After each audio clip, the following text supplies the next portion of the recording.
Alright, welcome back to another episode of Andrew's Garage. Today is an exciting episode because I'm finally starting to do the final assembly of the motor and transmission so I can get it in the Pontiac. So now, if you watched the last video, you saw me assembling the motor and some of the trials I had and some of the holdups I had. But everything went fairly smooth for my first LS build, and there was a lot of help from other YouTubers watching them, and it greatly helped me. But first time it went really nice. I'm not sure if I did a review or not, but that is the paint collar I went with. Now this is kind of like a factory Pontiac motor collar. So if you're wondering why I picked that collar, that's the reason why. I kind of like it, kind of don't at the same time. I think black would have looked really nice, but hey, too late now, and I'm not taping it off again, so that is a perfectly fine collar. I recently got everything needed to put the motor in, so there's the hydraulic throwout bearing from Ram clutches, along with this really nice flywheel clutch and pressure plate. So I'm pretty excited to get everything together for the last time. So I'm going to start by, I've already got that throwout bearing inside installed, and I've already bled the master cylinder that's on the Pontiac, and that was no big deal. I just looped around another AN fitting I had, or AN line I had laying around, so it's a -4.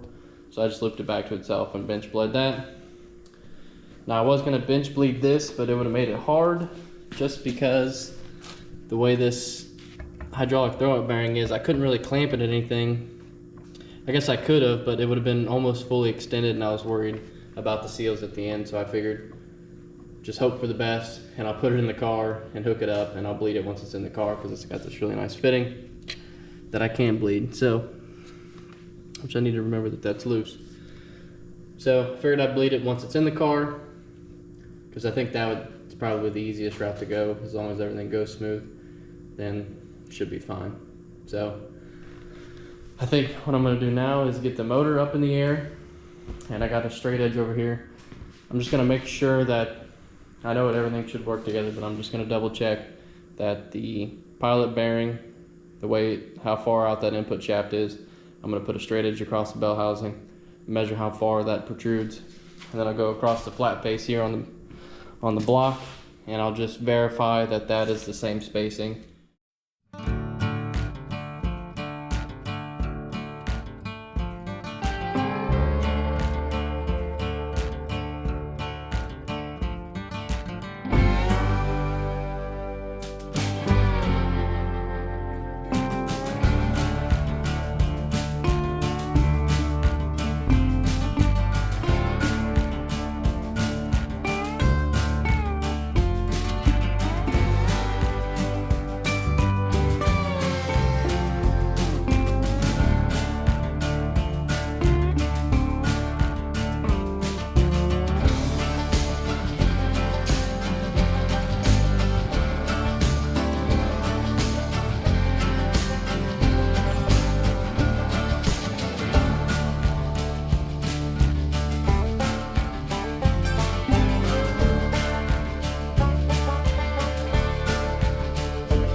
Alright, so after one trip to Lowe's and Tractor Supply, I got the bell housing bolts I needed, and then I ended up finding the flywheel bolts I needed, which was nice. So now this has finally made it together, and then tomorrow I will get this guy stabbed back in the Pontiac.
Alright, so I think that's where I'm going to stop today's video.